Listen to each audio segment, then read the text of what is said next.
Hello students, आप सभी का एक्सपर्ट डाई चैनल में स्वागत है। हम सीईटी पे बेस्ड जो आपके डाउट्स थे उसके लिए रिवीजन ले रहे थे।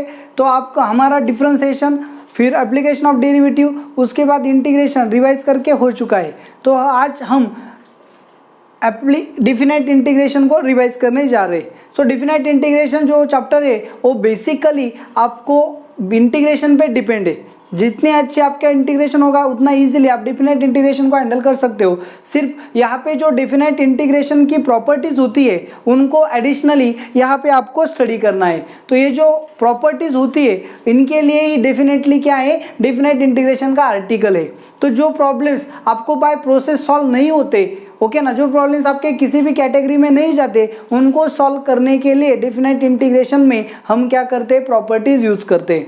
सो indefinite integration and definite integration में मेन डिफरेंस क्या होता है, चलो देखो यहाँ पे अच्छे से कि integration of F of x D x is equal to हम क्या लेते हैं, G of x plus C, इस तरह से लेते हैं। तो फिर अगर integration from A to B, तो यहाँ पे इंटीग्रेशन के लिए कोई भी लिमिट्स नहीं है। अब यहाँ पे हमने क्या लिए, लिमिट्स लिए, integration from A to B F of x D x is equal to G of x plus C. इसका इंटीग्रेशन है ऐसे रहेगा, लेकिन इस इंटीग्रेशन में हमें क्या पुट करने होते हैं, लिमिट्स। तो x की जगह हम क्या पुट करेंगे, अपर लिमिट। ए आपका जो b है, ए क्या होता है, अपर लिमिट, क्या होता है, अपर लिमिट एंड और हायर लिमिट, और इसे हम क्या बोलते हैं, लोअर लिमिट। ओके ना। तो वैल्यू पुट करने के लिए कैसे पुट करते हैं, upper limit minus lower limit. तो एफ ऑफ एक्स इंटीग्रेशन वही से रहेगा, सिर्फ एडिशनली हमें क्या करना है, लिमिट्स को पुट करना होता है। तो यहाँ पे हमने क्या किया, जी ऑफ एक्स की वैल्यू p पुट की, जी ऑफ b प्लस सी, ये हो गया आपका upper limit minus lower limit, जहाँ जहाँ पे एक्स है वहाँ लोअर लिमिट पुट करना है, G of a plus C. Solve करेंगे इसे तो क्या मिलेगा, G of B plus C minus G of A minus C, C C cancel हो जाएगा। So G of B minus G of A आपका क्या आएगा, आंसर आएगा। सो इनडिफिनाइट इंटीग्रेशन है, आपका जो आंसर होता है वो क्या होता है, जी ऑफ एक्स, मतलब ये जो आंसर है इसमें क्या रहता है, वेरिएबल रहता है। क्या रहता है, वेरिएबल रहता है, और उसके साथ क्या आता है, कांस्टेंट आता है, जिसे हम इनडिफिनाइट कांस्टेंट बोलते हैं, जिसकी वैल्यू डिफिनाइट नहीं होती, हम बता नहीं सकते, इसलिए उसे हम क्या बोलते हैं, इनडिफिनाइट बोलते हैं। ओके ना। लेकिन जब हम डिफिनाइट इंटीग्रेशन लेते हैं तो हमारे पास यहाँ पे जो वैल्यू आती है ये क्या होता है, इट इज एन अस्पेसिफिक नंबर। ये क्या होता है, एक नंबर होता है जो इस इंटीग्रल से ओ लोकेटेड होता है, और ये जो नंबर है ये डिपेंड होता है उसके लिमिट्स पे। तो ये वेरिएबल नहीं है, ये सिंपली एक क्या है, नंबर है। और इसमें क्या होता है, जो कांस्टेंट होता है इनडिफिनाइट में, वो कांस्टेंट यहाँ पे नहीं होता, इसलिए हम इसे क्या बोलते हैं, डिफिनाइट इंटीग्रेशन। मतलब उस डिफिनाइट हमें क्या मिलता है, वो जो इंटीग्रल होता है उसकी हमें डिफिनाइट वैल्यू मिलती है, वेरिएबल नहीं मिलता तो क्या मिलती है, वैल्यू मिलती है। तो इसे हम क्या बोलते हैं, डिफिनाइट इंटीग्रेशन। ये जो बेसिक डिफरेंस है ये इनडिफिनाइट इंटीग्रेशन एंड डिफिनाइट इंटीग्रेशन में रहता है। ओके तो इस तरह से आपके डिफिनाइट इंटीग्रेशन की क्या हो गई, और इंट्रोडक्शन एंड डिफिनेशन हो गई। तो जो प्रॉब्लम्स आप सॉल्व करते हो, सेम प्रॉब्लम्स आपको क्या करने होते हैं, डिफिनाइट इंटीग्रेशन में सॉल्व करने होते हैं। तो जितने अच्छे से आपने इनडिफिनाइट इंटीग्रेशन किया है उतने इजीली आप डिफिनाइट इंटीग्रेशन की प्रॉब्लम सॉल्व करते हो। सिर्फ फर्क कितना है कि आपको क्या करना होता है, लास्ट में जाके जो लिमिट्स होते हैं वो पुट करने होते हैं। तो जो प्रॉब्लम्स होते हैं तो आप उन्हें अच्छे से सॉल्व करो, सिर्फ लिमिट पुट करने के बाद आपका डिफिनाइट इंटीग्रेशन का आंसर आ जाएगा।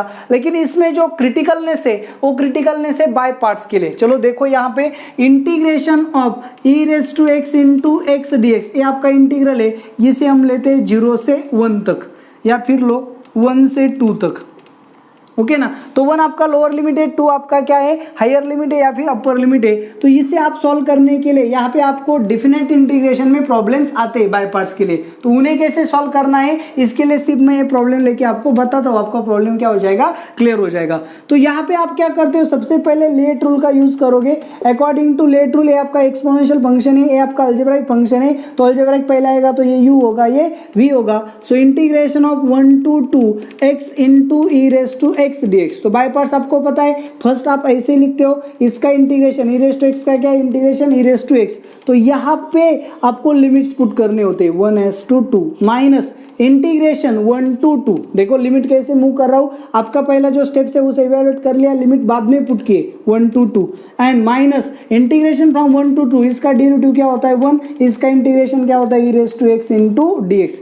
तो यहाँ पे कैसे पुट करेंगे, अपर लिमिट पुट किया तो 2 e⁻² minus lower limit 1 e⁻1 minus e⁻x का इंटीग्रेशन क्या होता है e⁻x, लिमिट पुट के 1 to 2। अब यहाँ पे हमें कांस्टेंट जो c होता है उसे ऐड करने की जरूरत नहीं होती, तो यहाँ पे क्या होगा 2e² minus e minus e⁻² minus 1 e⁻² minus e⁻1 upper limit minus lower limit. तो क्या होगा e कॉमन लिया तो 2e minus 1 minus e common लिया तो e माइनस 1, तो e यहाँ पे फिर से कॉमन लिया 2e minus 1 minus e minus minus plus 1 minus 1 cancel हो गए, 2e माइनस ई मतलब क्या आ गया e आ गया, सो e इंटू ई क्या होगा ई स्क्वायर। इस तरह से आपके क्या आ जाएंगे आंसर्स आ जाएंगे। तो ये जो इंटीग्रल है ये लास्ट में जाके क्या हो गया, आपको एक स्पेसिफिक वैल्यू मिल गई, तो इसकी जो स्पेसिफिक वैल्यू होती है इसे हम क्या बोलेंगे डेफिनेट इंटीग्रेशन। मतलब ये जो इंटीग्रल होता है बिटवीन द लिमिट्स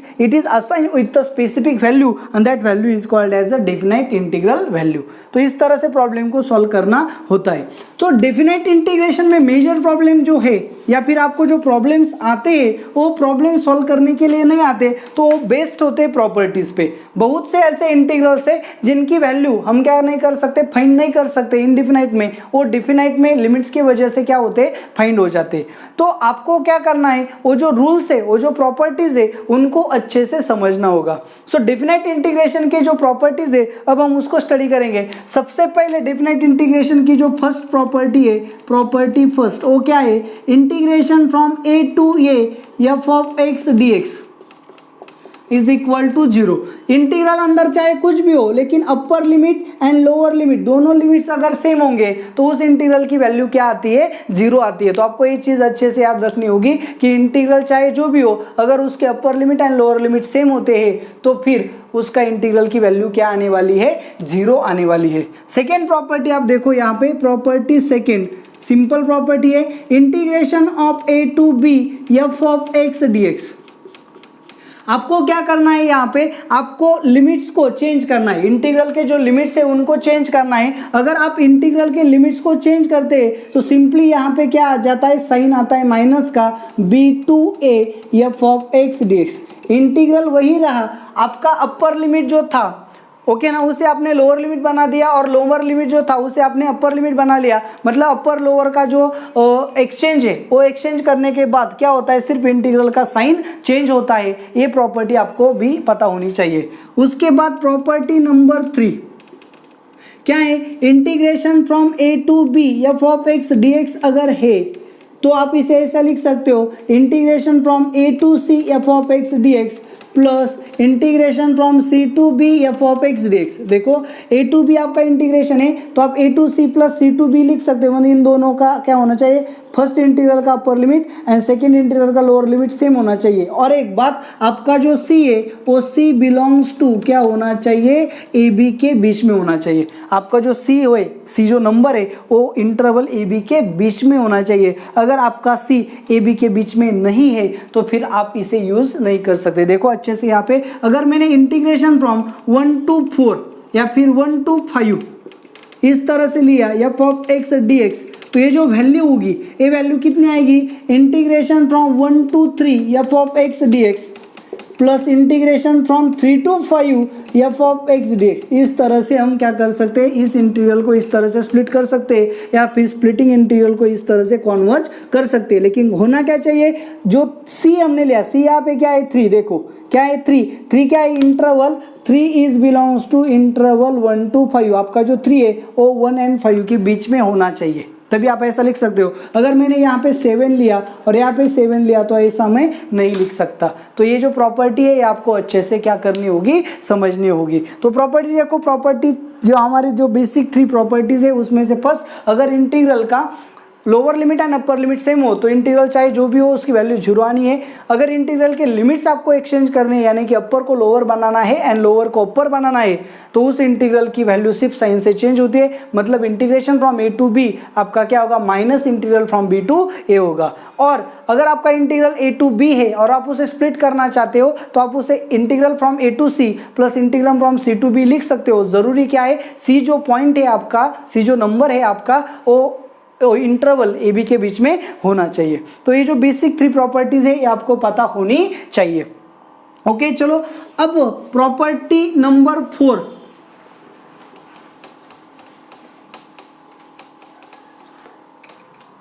चलो देखो यहां पे प्रॉपर्टी नंबर 4 क्या है। Property number 4, integration from 0 to a f of x D x. अगर इस तरह से आपका क्या है इंटीग्रल है तो आप इसे ऐसा भी लिख सकते हो, integration from 0 to a f of A minus x D x. Okay ना, तो सिंपल सी बात है। चलो यहाँ पे एग्जांपल ले लिया, integration from 0 to pi by 2, okay ना, 0 to pi by 2 sine of x D x.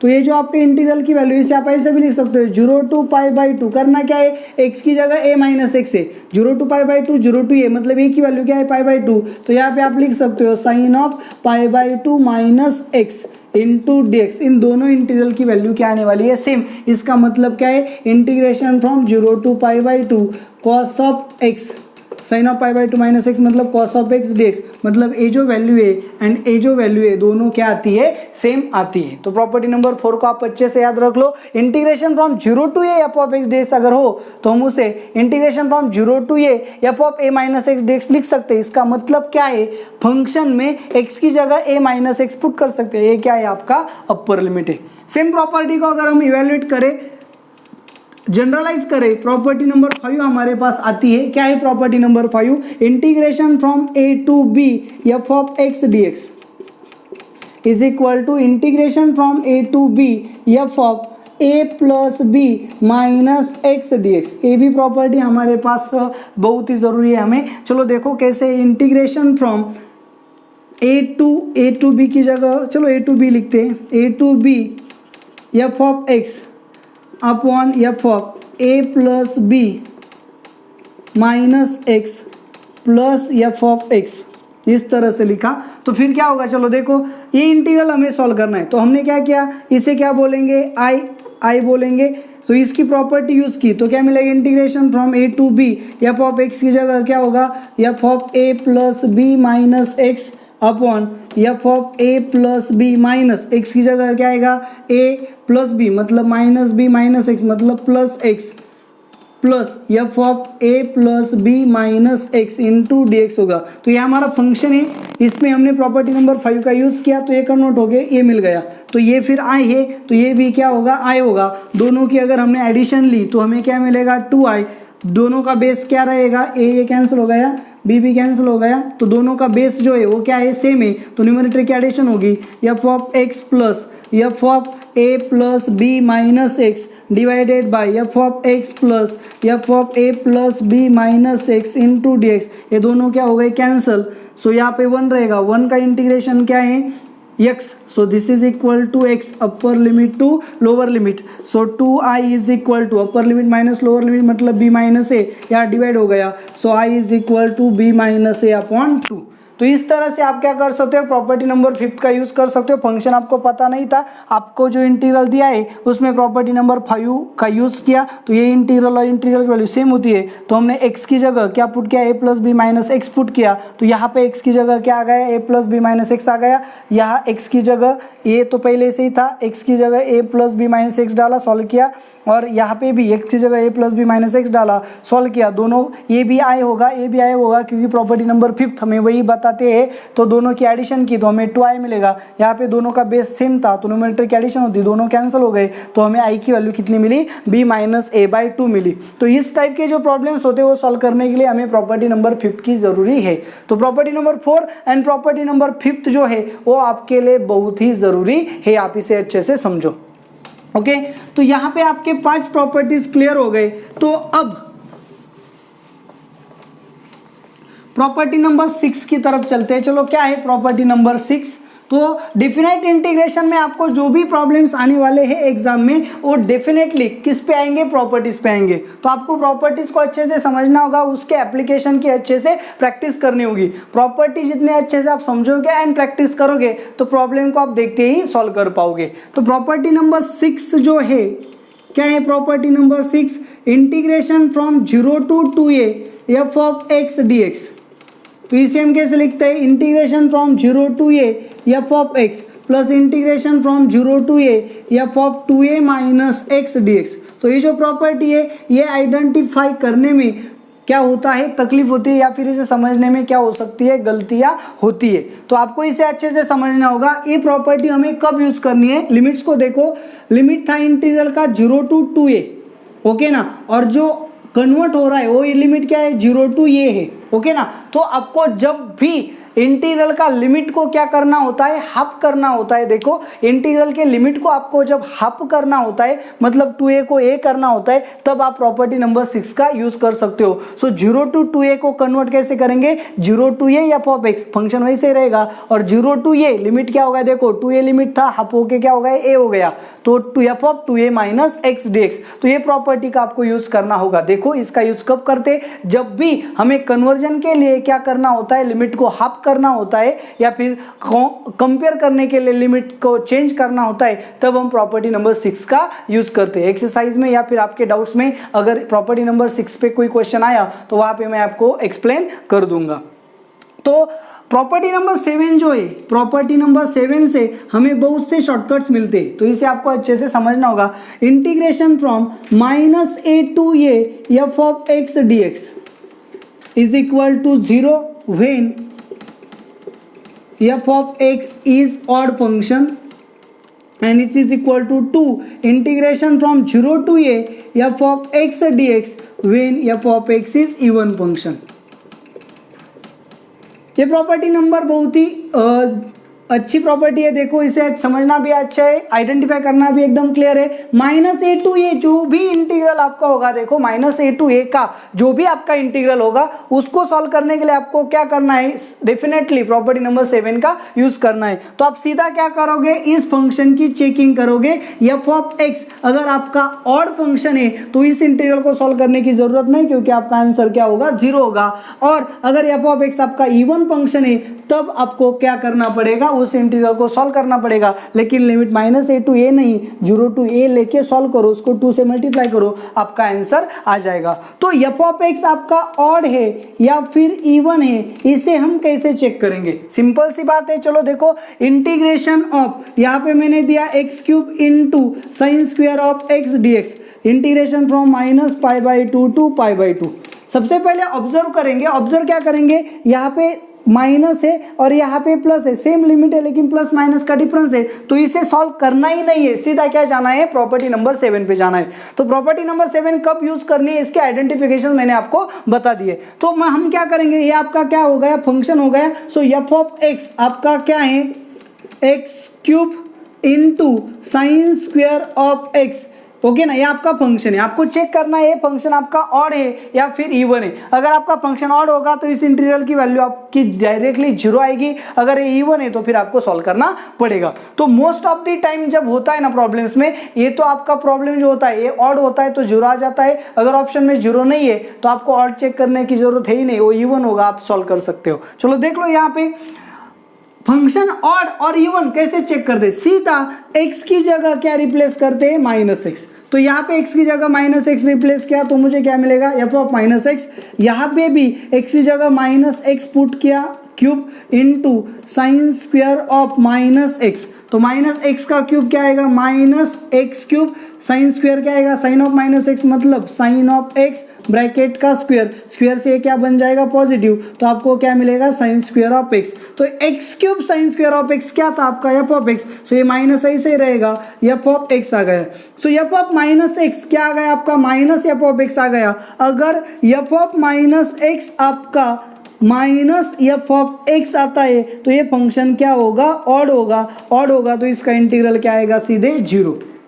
अगर एफ ऑफ माइनस एक्स आपका एफ ऑफ एक्स ही रहता है। अच्छे से देखो, अगर एफ ऑफ माइनस एक्स आपका एफ ऑफ एक्स ही रहेगा तो डेफिनेटली ये फंक्शन क्या होगा, आपका इवन फंक्शन होगा।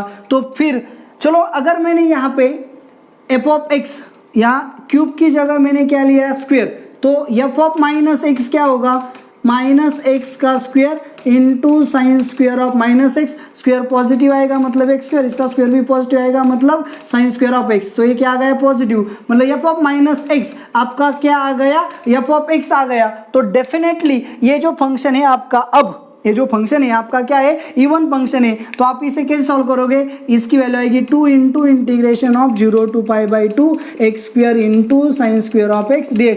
तो अब आपको इसे क्या करना होगा, सॉल्व करना होगा। तो प्रॉपर्टी नंबर 7 के आइडेंटिफिकेशन क्या है, minus a to a limit है। तो सीधा आप फंक्शन को चेक करो, ऑड इवन, ऑड कैसे है, इवन कैसे, ये भी मैंने आपको बताया। ऑड आ गया तो इंटीग्रल की वैल्यू डायरेक्टली 0 आएगी, अगर इवन आएगा तो आप इंटीग्रल को कैसे लिख सकते हो, 2 into integration from 0 to a f of x dx। तब आपको इंटीग्रल को इवेल्युएट करना होगा। ओके ना। तो इस तरह से जो प्रॉपर्टीज है, 7 प्रॉपर्टीज पे बेस्ड आपका डेफिनेट इंटीग्रल का आर्टिकल होगा। आप प्रॉपर्टी से अच्छे से करो, प्रॉब्लम्स को अच्छे से समझो, लर्न करो, देख लो, आइडेंटिफिकेशंस ले लो, शीट सॉल्व करो, और जो भी डाउट्स होते हैं आप मुझे उसे सेंड कर सकते हो। तो ये जो वीडियो है आपको कैसा लगा आप मुझे कमेंट करके ज़रूर बताना। अगर आपको वीडियो पसंद आया है तो इसे लाइक करना ना भूले, और सबसे ज़रूरी बात, आपने अभी तक चैनल को अगर सब्सक्राइब नहीं किया है तो चैनल को सबसे पहले सब्सक्राइब करें। Thank you very much.